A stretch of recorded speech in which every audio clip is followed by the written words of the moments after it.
يتخذ ولدا ولم يكن له شريك في الملك ولم يكن له ولي من الذل وكبره تكبيرا.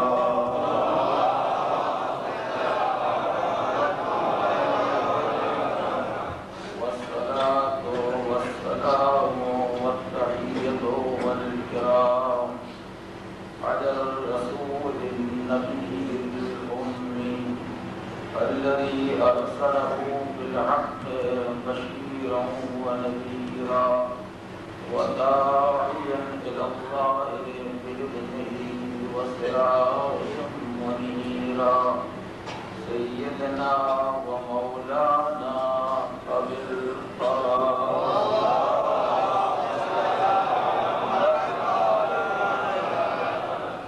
وعلى أهل بيته الطيبين الطاهرين الغر الميامين المعصومين الذين أذهب الله عنهم الرجس وطهرهم تطهيرا.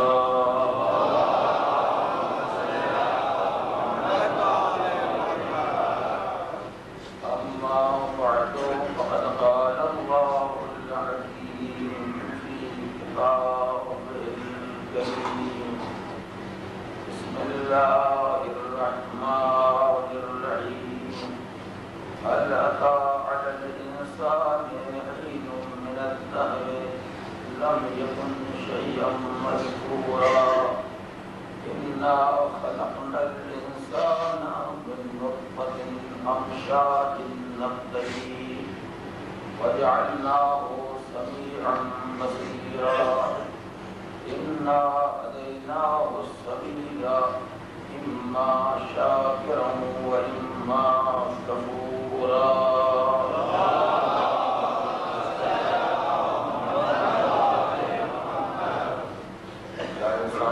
ایسا وقت نہیں آیا جب لوگ وہی قابل رہتی کا شہر نہیں تھا. ہم نے انسان کو ایک ملے جلے مادے سے پیدا کیا تاکہ اس کی آزمائش کریں اس کا امتحان اور آزمائش کے لیے ہم نے اسے سمیع بھی بنایا بصیر بنایا. ہم نے انسان کو راستے کی ہدایت دے دی. اس کے بعد انسان کیا شاکر ہو کر کیا کر آیات کریمہ کے دائرے میں جو سلسلہ کلام عشر محرم کے آغاز کے ساتھ شروع ہوا تھا. آج سلسلہ بیان اپنی آخری منزل تک پہنچ رہا ہے. روز عاشور محرم کوئی ایسی تذکرہ تمہید کے عنوان سے نہیں ہو سکتا. صرف 2-3 منٹ شہادت کی عظمت سے متعلق اور اس کے بعد شہادت. کیونکہ آپ جانتے ہیں عشر محرم کی مجالس میں موضوع رسالت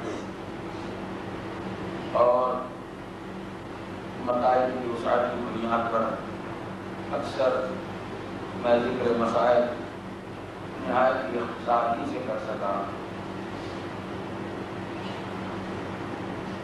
لیکن یہ وجہ سے زیادہ پچھلے کئی برسوں سے آج کے دن اس مسجد میں منعقد ہوتی ہے. اس کا کوئی موضوع نہیں سوائے اس کے آج کے حسین پر گزر رہی ہے اس کا تذکرہ کیا جائے اور دل کھول کے آنسو آئے.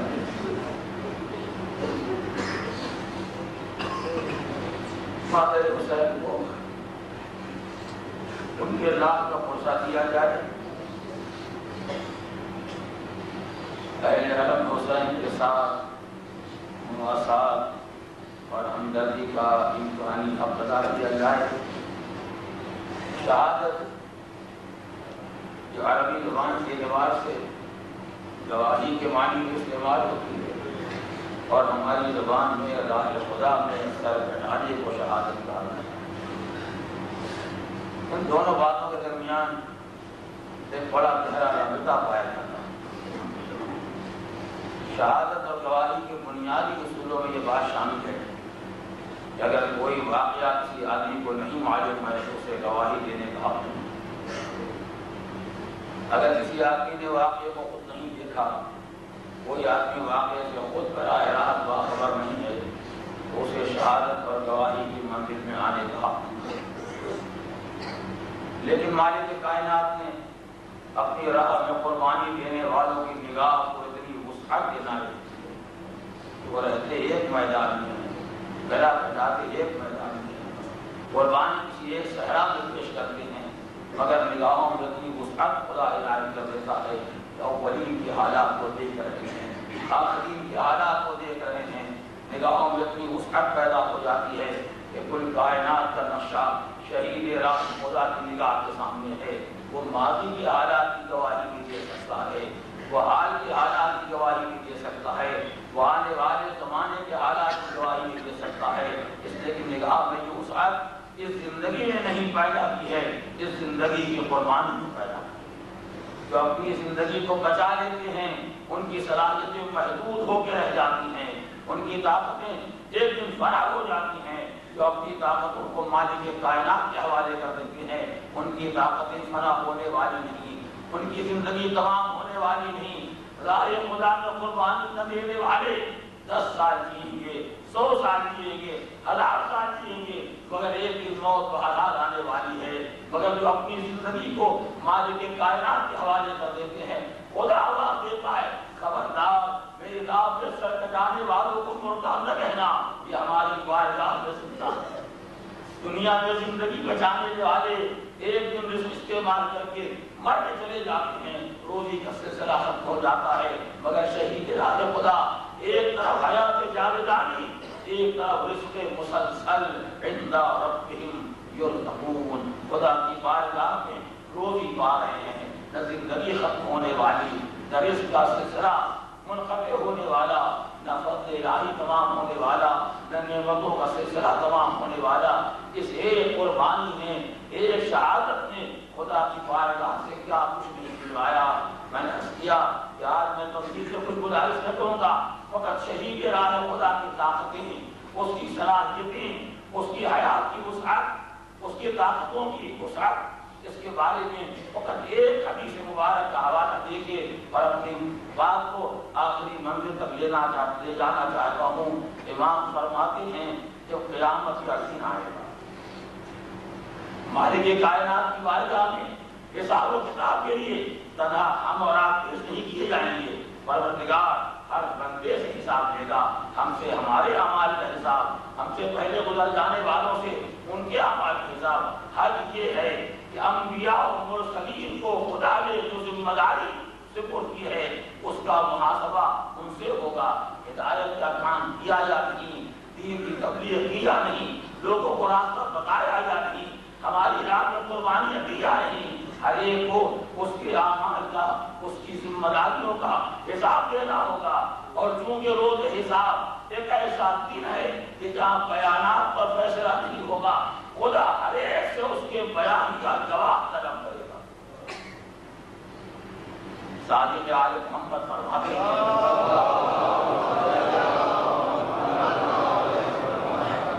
جب میدان حشر میں حساب و کتاب کا سلسلہ شروع ہوگا، انبیاء خدا کی بارگاہ میں آئے، مالک ایک ایک نبی سے پوچھ رہا ہے آدم تم نے میرے پیغام کو پہنچایا، موجوں کا سامنا کیا، پیغام پہنچایا، ظالموں نے اپنے خیال میں سوری تک پہنچا دیا، مگر ہم نے تیرا پیغام پہنچایا۔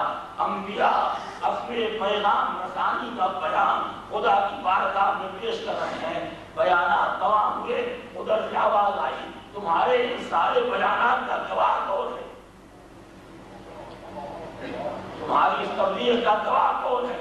قرآن حوالہ دے رہا ہے وَكَيْفَ إِذَا جِئْنَا مِنْ كُلِّ أُمَّةٍ بِشَهِيدٍ وَجِئْنَا بِكَ عَلَىٰ هَٰؤُلَاءِ شَهِيدًا۔ پیغمبر کیا منظر ہوگا جب ہر امت اپنے گواہ کے ساتھ آئے گی، ہر نبی اپنی امت کے اعمال کا گواہ، ہر رسول اپنی قوم کے حالات کا گواہ، مگر پیغمبر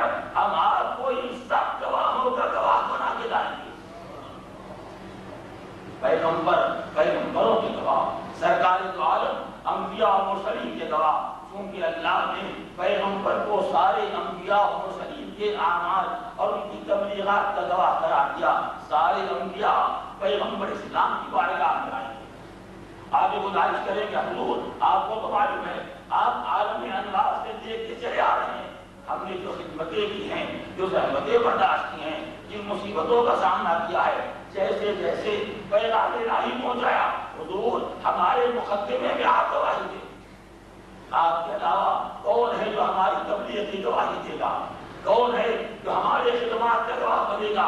عزیزو عجب نازک مرحلہ آیا، روایت کہتی ہے، امام فرماتی ہے جب انبیاء پیغمبر سے گزارش کریں گے آپ ہماری تبلیغ کی گواہی دیں، تو پیغمبر دائیں بائیں دیکھ کے فرمائیں گے این جعفر این حمزہ، حمزہ کہاں ہے، جعفر کہاں ہے؟ پیغمبر اسلام کا یہ سوال، جعفر کہاں ہے، حمزہ کہاں ہے؟ ادھر سامنے جعفر آگے کھڑے ہو گئے، ادھر حمزہ آگے کھڑے ہو گئے، حضور نے فرمایا تم ان سارے انبیاء کی تبلیغ کی گواہی دو۔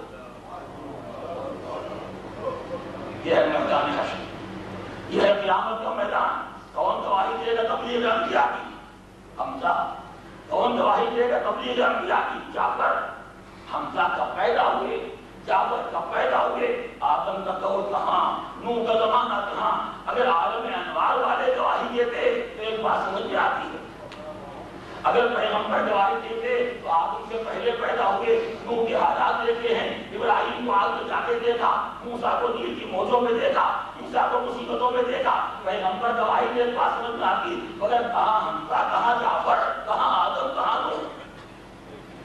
مگر امام فرماتے ہیں پیغمبر حکم دے کہ جاؤ میری طرف سے تم گواہی دو انبیاء کی تبلیغ کی، تم گواہی دو مرسلین کے خدمات کے لیے۔ آپ نے پہچانا حمزہ کہاں، آدم کہاں، جعفر کہاں، نوح کہاں؟ یہ دو کا انتخاب اس لیے ہوا اتنے پیغمبر کے خلافت کا، اتنے صاحبان کردار، 10ویں درجے کا سلمان، 9ویں درجے کا ابو ذر، مقداد، عمار، مگر پیغمبر کی کا نام ہے حمزہ کہاں، جعفر کہاں؟ اس لیے کہ ابو ذر، سلمان یہ ایمان کے درجات پر فائز ہیں، یہ ایمان کی آخری منزلوں پر ہیں، مگر نہ سلمان شہیدوں میں، نہ ابو ذر ان درجات پر فائز ہونے والے۔ پیغمبر نے 2 شہیدوں کا انتخاب کیا، اسلام میں میدان احد کا شہید حمزہ، جنگ موطا کے شہید جعفر، نبی نے 2 کا انتخاب کیا۔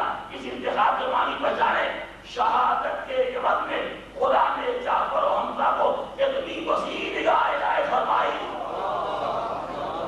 کہ آئے دنیا میں بہت بار، مگر آدم کی تبلیغ کے گواہ، نوح کی خدمتوں کے گواہ، موسیٰ کی رحمتوں کے گواہ، ابراہیم کی مشقتوں کے گواہ۔ ابھی تو شہادت کا اثر تو معلوم ہو گیا، مگر ایک سوال جو آپ کو تڑپا رہا ہے، یہی سوال نبی کو تڑپا رہا تھا، حضور اگر خود گواہی نہیں دیتے، اپنی طرف سے کسی کو بھیج رہے ہیں، تو حمزہ کا کیا کام ہے،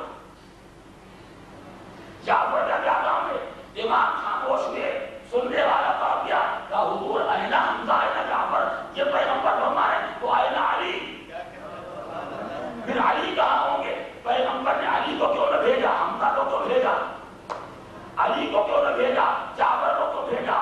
امام نے جب فکر فرمایا، کہا تم نے غور نہیں کیا، ابھی تو انبیاء کا مقدمہ پیش ہے، ابھی تو انبیاء کو تبلیغ کا گواہ درکار ہے، جب ان کا معاملہ ہوگا تو ہم تو جعفر کو لایا جائے گا، جب پیغمبر اپنے خدمات کا اعلان کریں گے اور پروردگار پوچھے گا پیغمبر تمہاری تبلیغ کا گواہ کون ہے، تو پیغمبر میدان حشر میں علی کو لے جائیں گے، اس لیے کہ نبی کی تبلیغ کا علی کے علاوہ گواہ کون، تبلیغ پیغمبر کا علی کے علاوہ کون گواہ ہوگا، اس لیے کہ نبی کو ایک ہی مرتبہ تبلیغ کا حکم دیا گیا۔ جو ہے پیغمبر کو حکم تبلیغ ایک ہی مرتبہ دیا گیا، یا ایھا رسول بلغ ما انزل الیک من ربک، اور جب پیغمبر نے اس امر تبلیغ پر عمل کیا تو اس امر تبلیغ پر عمل کی گواہی علی ابن ابی طالب سے بہتر کون دے سکتا ہے؟ علی عالم انوار سے شہید پیغمبر بھی، اور زندگی کے آخری مرحلے پر شہید راہ ہوتا، یہ ہے درجہ شہادت، یہ ہے عظمت شہادت. پروردگار عالم شہادت کے دوپہر میں انسان کو اتنی وسیع نگاہ اتنی عظیم طاقت عنایت کرتا ہے. کہاں تک آپ شہادت کی طاقت کو دیکھیں گے؟ دنیا میں ہر آدمی کو دیکھا آپ سڑک پر چلے جا رہے ہیں, خدا نہ خواستہ اگر گرنے لگے اور دوسرا آپ کو سنبھالنا چاہے تو آپ کو ہاتھ پکڑے گا اپنے ہاتھ سے, آپ کو سہارا دے گا اپنے ہاتھ سے. یعنی جب تک سہارا دینے والے کے ہاتھ سلامت ہیں, ہر گرنے والے کو سنبھال سکتا ہے, ہر ٹھوکر کھانے والے کو سنبھال سکتا ہے, لیکن اگر سنبھالنے والے کے ہاتھ سوئی نہ رہ جائے تو وہ کسی کو سہارا نہیں دے سکتا. مگر یہ زندہ کہا ہے جب انسان منزل شہادت کے قدم رکھتا ہے تو خدا اتنی وسیع طاقت عنایت کرتا ہے, چاہے ہاتھ رہ جائے یا نہ رہ جائے, چاہے ہاتھ سلامت رہے یا نہ رہے. جب کوئی گرتا ہوا آواز دیتا ہے, اے علمدار کربلا, اے سکھائے سکینہ, اے قوت بازو حسین, افغان سہارا دینے کے لیے آ جاتے ہیں. کتنے واقعات آپ نے سنے, دریا میں ڈوبتے ہوئے کو سوار نے سہارا دیا, سواری سے گرنے والے کو ایک سوار نے آ کے سہارا دیا. جب احسان کو دیکھ کے سنبھالنے والے نے کہا, اے سوار اتنا موقع دے دے, میں تیرے ہاتھوں کو بوسا دے دوں.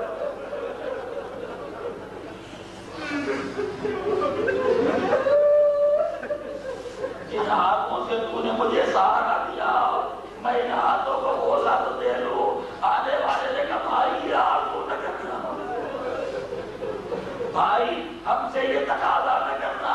وہ ہاتھ کہاں رہ گئے جن کو تو بوسا دینا چاہتا ہے؟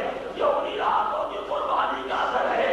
ایک میدان میں جعفر طیار نے ہاتھ لگائے, ایک میدان میں عباس یا اللہ خدا کو کسی غم میں نہ رلائے سوائے غم یار محمد کے. بس شہادت کے بارے میں یہ دو چار فکرے بہت کافی ہے. مجھے تو آج وہ کچھ عرض کرنا ہے جن حالات سے نبی کا لال گزر رہا ہے. عزیزو, 28 رجب کو جو سفر مدینے سے شروع ہوا تھا, ان مسافروں کا سفر حیات آج کربلا میں تمام ہو رہا ہے. آج زندگی کا سفر تمام ہو رہا ہے. کربلا میں آنے کے بعد جتنے مسائل برداشت کیے, دوسری محرم کو قابل حسینی کربلا میں آیا, تیسری محرم کو ابن سعد کا لشکر آ گیا, 5ویں محرم کو فرات پر 4000 تیرندازوں کے پہرے دکھا دیے گئے. خیال حسینی تک ایک قطرہ پانی نہ جانے پائے. 5ویں محرم سے پانی کے امکانات ختم ہو گئے. 7ویں محرم آئی, اب خیال حسینی میں ایک قطرہ پانی نہیں. ایک علمدار لشکر اور سارے خیموں کے بچے اب بات کے لیے جمع ہو گیا ہے. ہم کو علم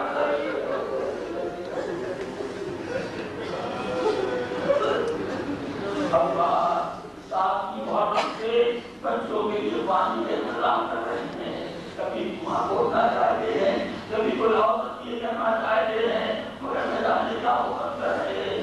کسی جگہ پر پانی کا کوئی کام نہیں پیدا ہوتا. 7 محرم گزری, پیاس کی شدت بڑھی. 8ویں محرم گزری, پیاس کی شدت بڑھی. 9 محرم گزری. میں سوچ بھی نہیں سکتا, آپ کو بتاؤں گا کیا کہ چھوٹے بچے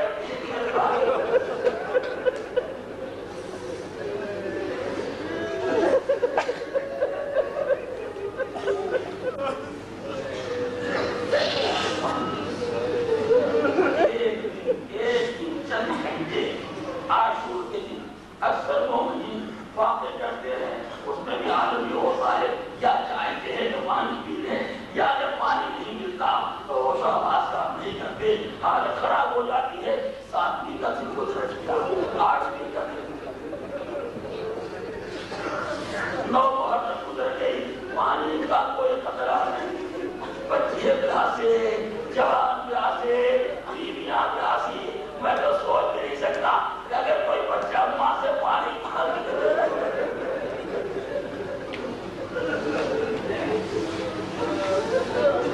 تو ماں کا کیا عالم ہوگا خدا جانتا ہے. عاشور کے دن گلا کٹا دینا یہ شہیدوں کے لیے کوئی بڑا کام نہیں.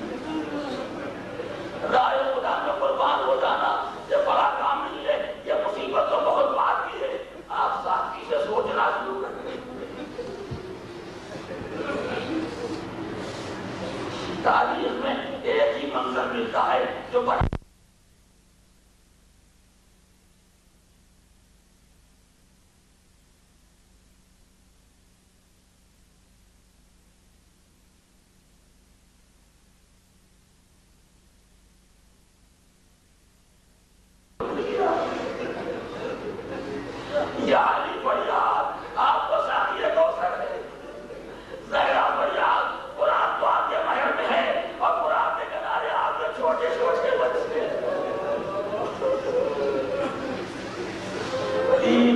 پانی کے لیے تڑپ رہے ہیں.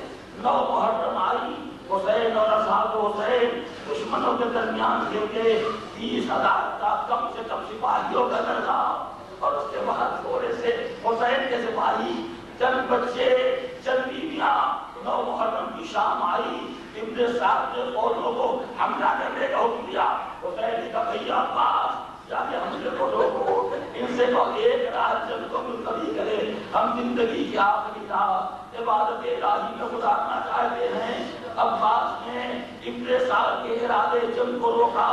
ساری رات عبادت، تلاوت، ذکر خدا، تسبیح پروردگار میں گزرتی رہی. یہاں تک کہ صبح کا ہنگام آیا. حسین نے اپنے مؤذن حجاج کو روکا. علی اکبر سے کہا بیٹا تم ادا کرو.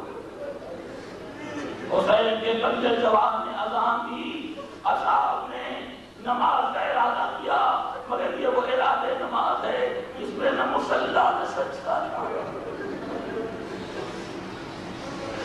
جہاں نہ پانی نہ وضو. خاک کرتے کربلا پر تیمم کر کے چاہنے والے مولا کے پیچھے کھڑے ہو گئے، مگر جتنے چاہنے والے ہیں سب پستہ ہیں. حسین نماز پڑھا رہے ہیں. صبح کی نماز تمام ہوئی، ابھی جانے والے مسلوں سے اٹھنے بھی نہ پائے تھے کہ ابن سعد نے ادھر سے ایک تیر خیام حسینی کی طرف پھینکا اور کہا قوم والوں گواہ رہنا کہ پہلا تیر خیام حسینی کی طرف میں نے پھینکا. رونے والوں ابن سعد کے ایک تیر کا چلنا تھا کہ 4,000 تیر اندازوں نے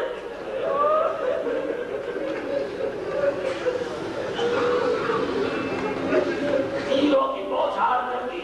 مقتل کربلا کہتا ہے جب تیروں کی بوچھار رکی، حملہ رکا، حسین کے ساتھیوں نے حملے کو روکا، اور اس کے بعد جب تھوڑی دیر کے لیے موقوف ہوئی. اب جو حسین نے چھوٹے دے نکلا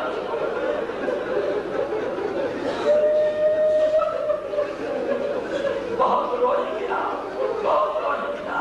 سنتے رہے حسین پر کیا گزر رہی ہے. اب جو حسین نے خالے کربلا کو دیکھا تو حسین کے 50 چاہنے والے زمین پر ایڑیاں رگڑ رہے ہیں. ہائے حسین کس کے سراہنے جانے پر، کس کے سر کو اٹھا کے دانوں پر رکھے. یہ تو آپ ظہر کے بعد کے حالات سنتے ہیں کہ کوئی لکھنے والا گھوڑے سے گیا تو حسین نے آگے اس کا سر اپنے دانوں پر رکھ لیا، مگر صبح کے حجام 50 جانے والے زخمی پڑے ہوئے ہیں. ایک مظلوم کسے سمجھائے، کس کے پاس جائے، کس کو تسلی دے، کس کا سر اٹھا کے دانوں پر رکھے. کوئی حسین کی بے کسی کو سوچ سکتا ہے، کوئی فرزند رسول کی مظلومیت کا تصور کر سکتا ہے. اگر آپ کے ذہن صاف دے سکے سوچئے حسین اکیلے 50 جانے والے پڑے ہوئے، مگر صحرا کا نار ایک ایک کے سرانے جاتا ہے، ایک ایک کو سنبھال رہا ہے. یہ تو ہم 72 کی لڑائی سنتے ہیں، کہاں 72. ابھی تو صبح کا ہنگام ہے نماز صبح کے بعد، اور حسین کے 50 جانے والے راہ خدا میں قربان ہو گئے. اس کے بعد اب باقاعدہ جنگ شروع ہوتی ہے. کیسی باقاعدہ جنگ؟ یہ خالی لفظ ہیں جن کے کوئی معنی سوچ نہیں سکتا. کیسی باقاعدہ جنگ؟ ظالموں نے اپنے لشکر کو 3 حصوں میں بانٹا. 10,000 میمنے پر، 10,000 میسرے پر، 10,000 قلب لشکر میں، 30,000 سپاہی ادھر سے مرتب منظم کھڑے ہوئے ہیں. حسین اپنا لشکر تیار کر دے. کتنے سپاہی میمنے پر رکھے، کتنے سپاہی میسرے پر رکھے، اس کو قلب لشکر پر رکھے. حبیب تم سنبھالو، زہیر تم سنبھالو، عباس پورے لشکر کو تم سنبھالو.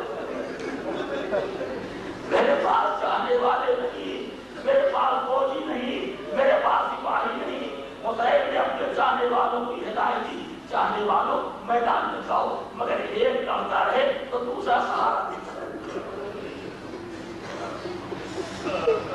میں ایک بار اس لفظ کو دوہرا نہیں سکتا, میرا دماغ کام نہیں کرتا تو میں کیسے اس نقشے کو سوچوں.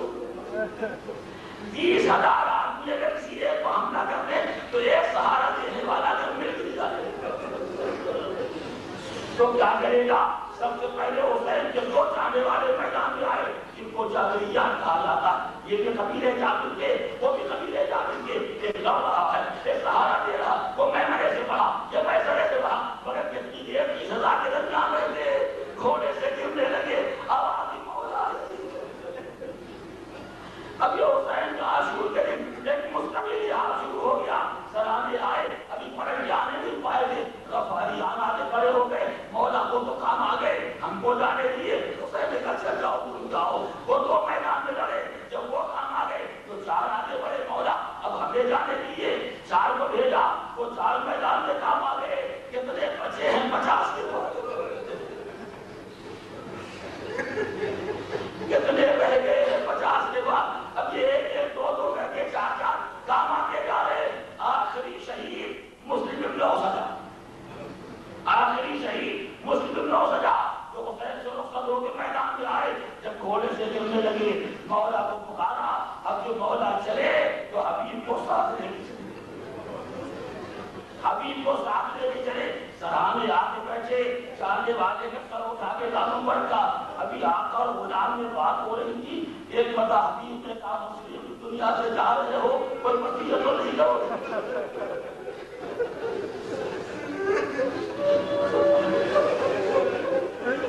کوئی وصیت تو نہیں کرو گے؟ مسلم نے کہا کہ کیا وصیت کرو؟ مجھے تو معلوم ہے تھوڑی دیر کے بعد تم بھی کام آ جاؤ, تم یہ نہ ہو جاؤ گے. حبیب نے کہا یہ صحیح ہے مسلم, مگر واقعہ میں تم سے اتنی دیر زندہ جتنی دیر زندہ رہوں گا تمہاری وصیت پر عمل کرتا رہوں گا. تو حبیب نے یہ وعدہ کر لیا. تو مسلم نے آنکھ کھولی, حسین کے چہرے کو دیکھا, کہا اسی کا حاصل مت لو.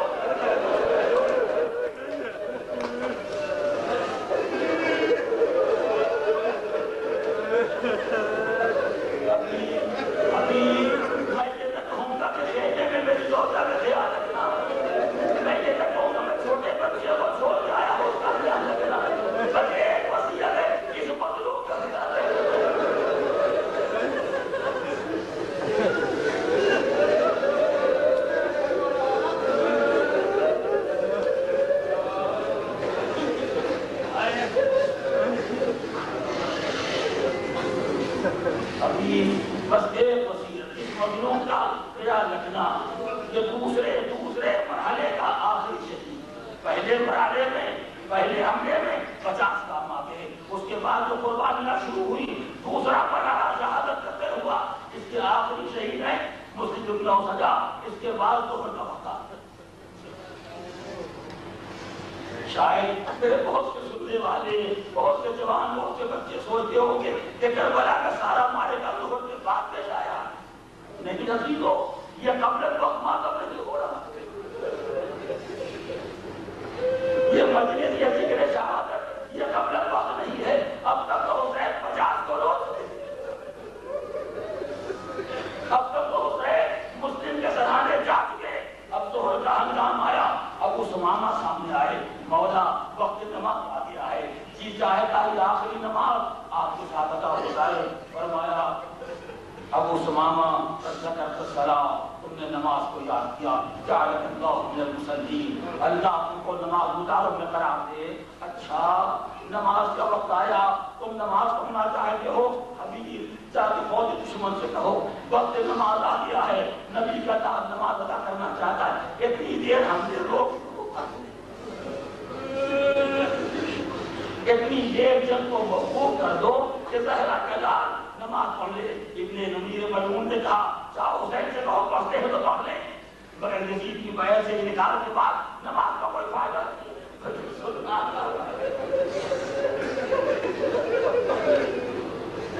حبیب جملے کو کیسے برداشت کرتے.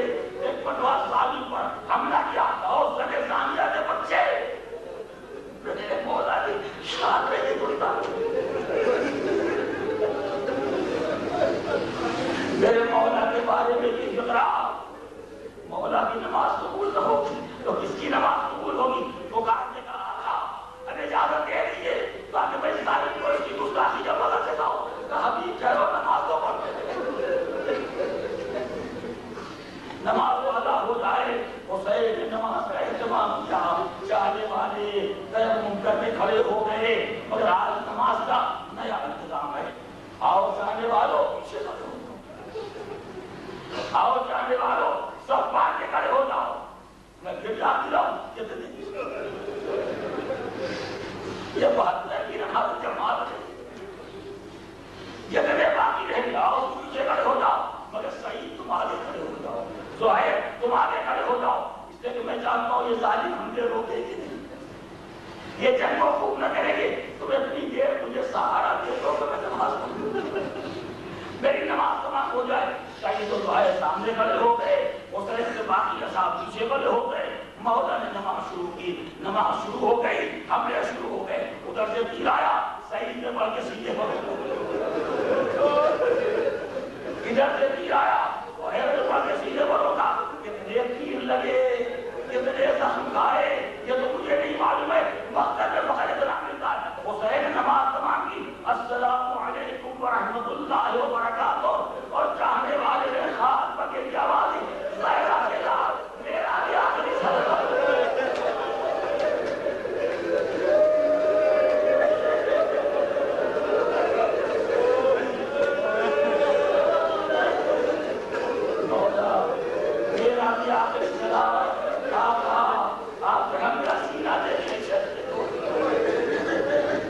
میرے جسم کا سارا خون بہ گیا مگر اتنی دیر کھڑا رہ گیا کہ کسی صورت سے آپ کی نماز مکمل ہو جائے.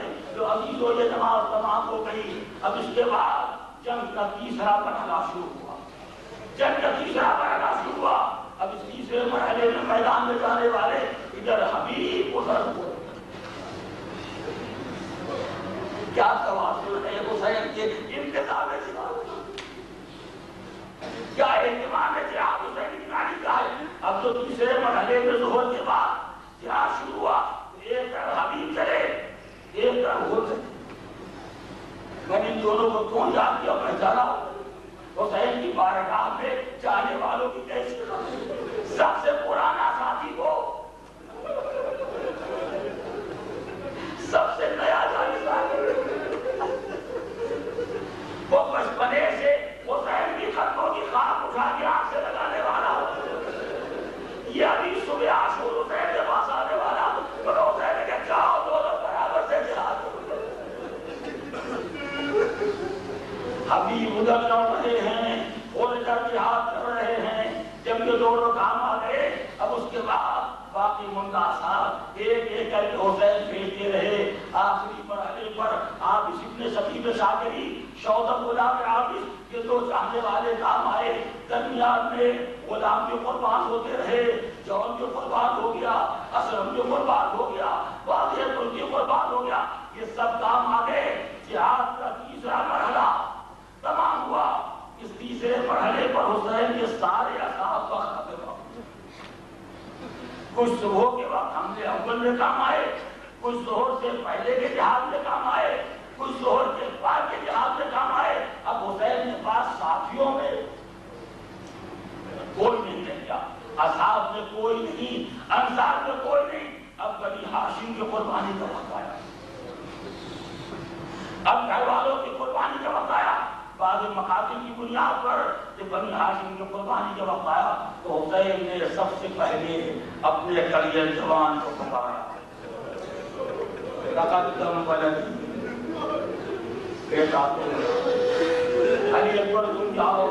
اگر حسین نے علی اکبر کو پہلے بھیجا اس روایت کی بنا پر تو اس کی خصوصیت ہے. اس لیے حسین کے بعد اتمام حجت کے لیے علی اکبر سے بہتر کوئی نہیں. جس کو میدان میں بھیج کے پکارنے کا خدایا تو گواہ رہنا. وہ جا رہا ہے صورت میں سیرت میں رفتار میں گفتار میں میرے نام علی شدید تھا. اور یہ کہ حسین نے اپنی دعا میں ایک عجب جملہ کہہ دیا کہ خدایا جب مجھے نانا کو دیکھنے کا اشتیاق ہوتا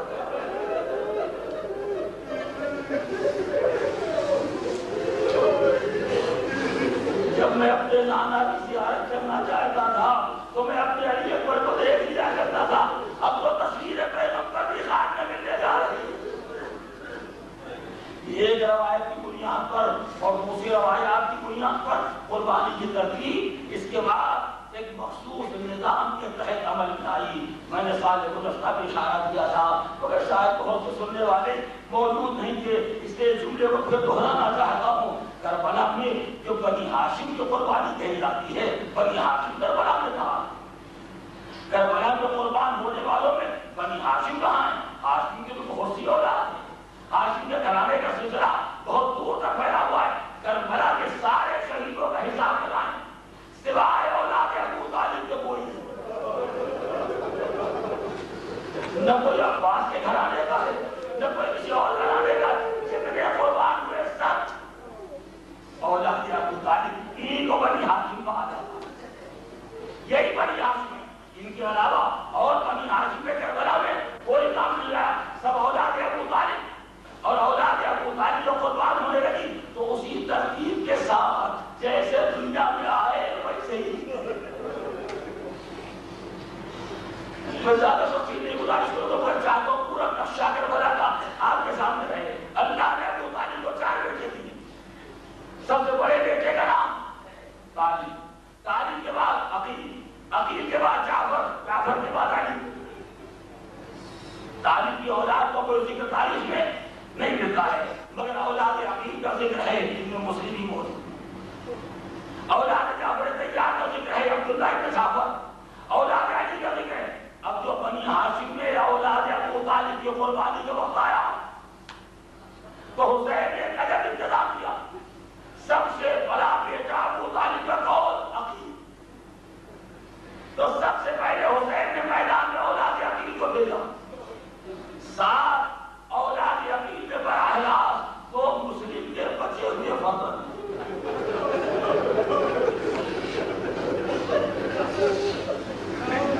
سب سے پہلے عقیل کے گھرانے کے 9 بچے اور جوان راہ خدا میں قربان ہو گئے.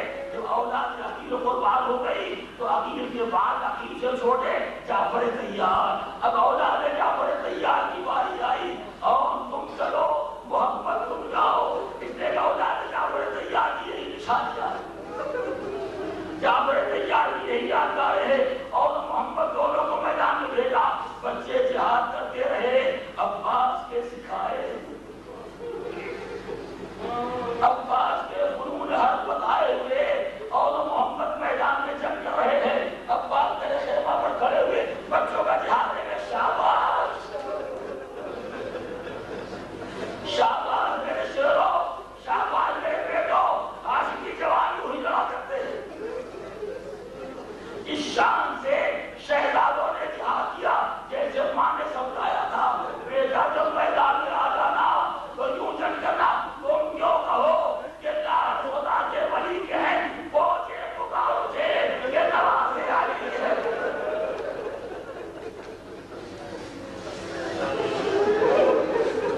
اور محمد کی جنگ تمام ہوئی. بچے زخمی ہو کے خاک پر گرے.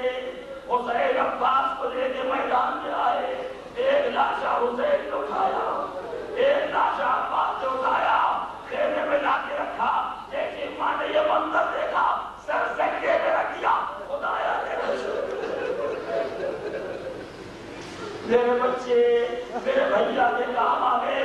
شاباش میرے لاڈلو، تم نے بھائی کے سامنے بہن کو شرمندہ نہیں ہونے دیا. لو اولاد جعفر طیار بھی کام آ گئی. اب اس کے بعد ابو طالب کا آخری نام علی. علی کی بھی اولاد، علی کی بھی اولاد. اولاد علی میں حسن بھی ہے، اولاد علی میں حسین مظلوم بھی ہے، اولاد علی میں عباس علمدار بھی ہے. اب جہاد کا ایک نیا سلسلہ شروع ہوا. اولاد علی کے سب سے بڑے بیٹے کا نام حسن. اب جو اولاد علی کی قربانی کا وقت آیا تو سب سے پہلے قاسم پہ کھانے دکھائی. واقعات آپ کو معلوم ہے، میں تو صرف آج کا منظر ذکر کر رہا ہوں. اولاد حسن نے قاسم کو میدان میں بھیجا. 13 سال کا بچہ. حسین نے بابو خان کے گولے پر اٹھایا. ظالم یہ سمجھ رہے تھے کہ بچے کا کام تمام کرنے کے لیے کون سا لشکر چاہیے. حضرت شامی کو حکم دیا گیا. اس نے اپنے ایک بیٹے کو میدان میں بھیجا. قاسم نے اس کا کام تمام کیا. دوسرا آیا اسے قتل کیا. تیسرا آیا اسے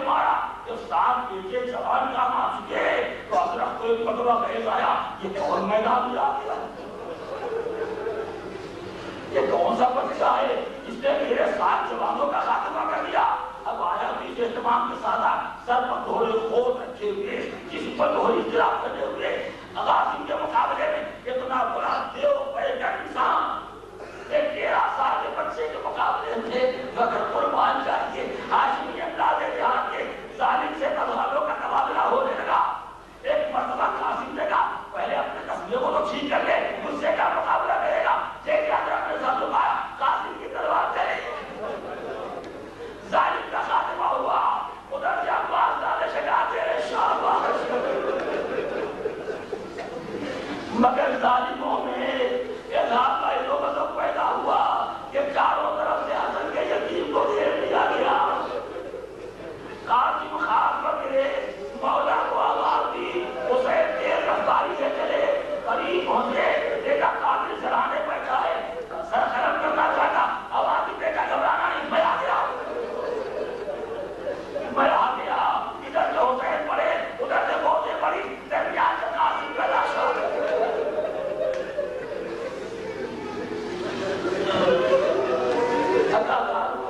میں جملہ بتا دیتا ہوں، جب کبھی یاد کریں گے، جب کبھی یاد کریں گے جہاں بھی یاد آئے گا، اگر دل میں قرار نہ ہو جائے تو میرا ذمہ آپ کو شہیدوں کے لاشوں کی پامالی کا ذکر سنتے ہیں، یہ سارے قصے پڑھنے کے بعد کے اگر شہیدوں کے لاشیں پامالی میں یہ شہادت کے بعد کا قصہ، ارے قاسم کو بھی زندہ ہے۔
اجازت ملی، جاؤ بھیا بچوں کے لیے پانی لاؤ۔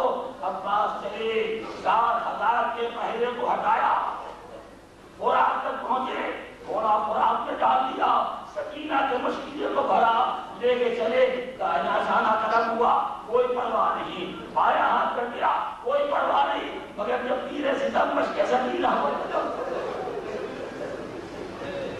تو ابھی تک عباس دونوں خیمے کی طرف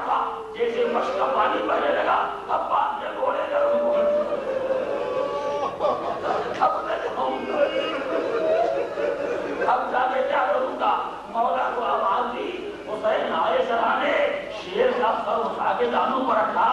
بھائی آپ کچھ کہنا چاہتے ہو کہ آقا دنیا میں آیا تھا تو پہلے آپ کو دیکھا تھا, چاہتا ہوں چلتے چلتے آپ کی زیارت کو کر لوں. آپ آج دن کیوں نہیں زیارت کرتے؟ آقا ایک آنکھ میں تیر ایک ہاتھ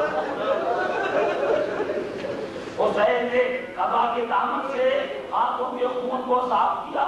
عباس نے آنکھیں کھولی, مولا کے جمال مبارک کی زیارت کی. آقا وصیت بھی سن لیجیے. فرمایا عباس کیا کہنا چاہتے ہو؟ کہ مولا میرے لاشے کو کھینے میں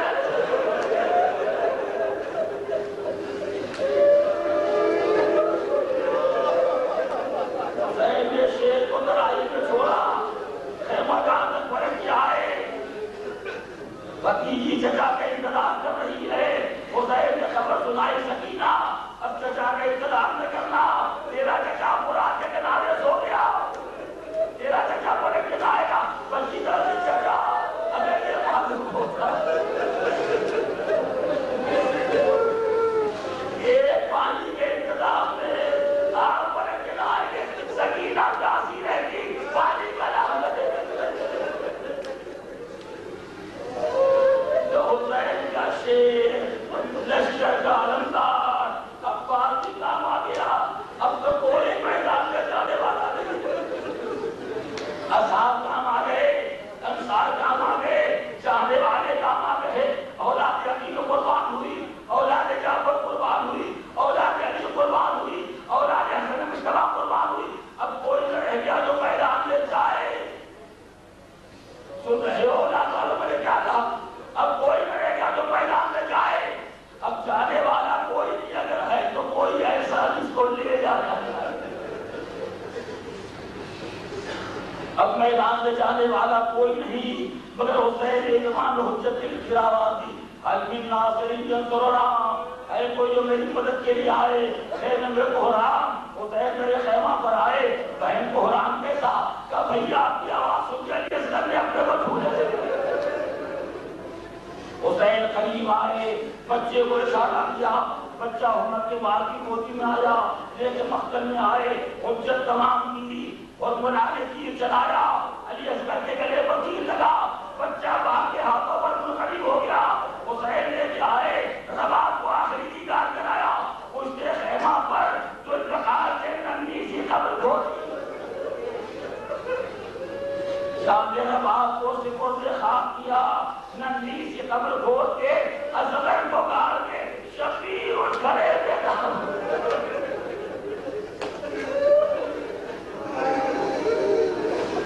جو کربلا کی ساری داستان شہادت علی اصغر پر تمام ہو گئی. اب کوئی نہیں باقی رہ گیا.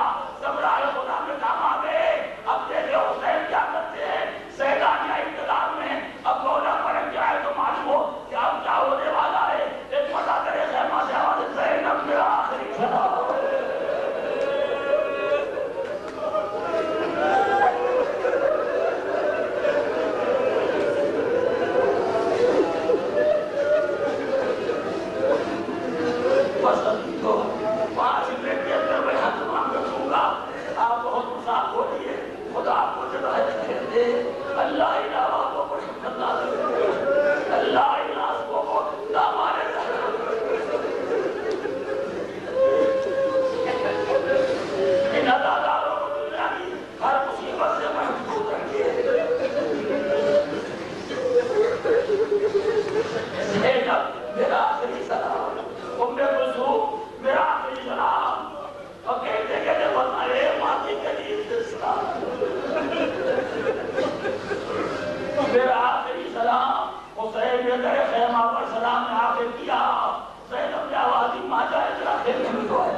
حسین خیمے میں آئے. بہن لے کے جب سوال کیا بھیا کیا آپ بھی مرنے کے لیے تیار ہو؟ اب تو کوئی سہارا نہ رہ گیا. ایک آخری عام ہے کہ آپ بھی مرنے کے لیے تیار ہو گئے. حسین نے کہا بہن کئی بلا یستسلم للموت. ارے وہ کیسے مرنے کے لیے تیار نہ ہو جائے؟ من لا معین له ولا ناصر, جس کا کوئی مددگار نہ رہ گیا. اب وہ کیسے مرنے کے لیے نہ جائے؟ جیسے حسین نے کہا بہن اب کوئی مددگار نہیں رہ گیا, بہن اب کوئی ناصر نہیں رہ گیا. ایک مرتبہ شیر ذوالجلال کی بیٹی بھیا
دیا. اب اس بیمار کے سرانے بیٹھے ہیں. ارے بابا رخصت آخر یہ مانی کیا ہے؟